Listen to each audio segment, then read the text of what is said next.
Уважаеми дами и господа, добре дошли на сайта за принтери на фирма Itema PG.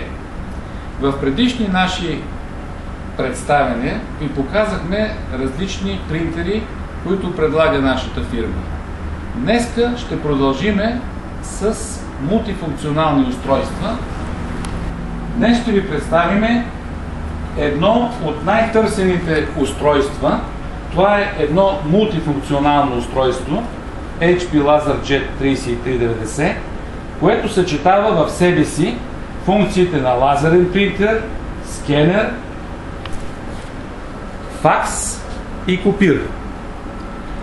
Като прибавиме към него и възможностите, които то ни дава с автоматичен дуплекс и с автоматично подаване на оригиналите, вие получавате едно много добро устройство за индивидуално ползване или за офиси и работни групи до 10 човека. Това е възможно най-икономичният начин да имате всички тези устройства в офиса си и, разбира се, към това трябва да добавите и надежността и икономичността, която ви дават устройствата от серията на HP LaserJet. Ето, пускаме устройството да работи като принтер. Виждате, че то прави двустранни копия. Скоростта на принтера е 22 страници в минута. Първата страница излиза за 8 секунди. Качеството на отпечатъка е 1200 dpi. Както вече казахме, устройството има автоматично двустранно принтиране,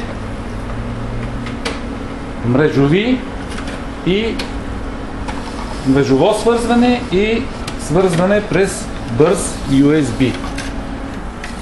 Касетите на този вид машина са с капацитет 2500 копия или 6000 копия. Това го прави изключително икономичен, дори и с оригинални консумативи, а с презаредени консумативи вече себестойността на копия става изключително ниска. Тези мултифункционални устройства са направени на основата на принтерите от серията 1320, много разпространени, много добри принтери и съответно тези мултифункционални устройства са изключително надежни за работа.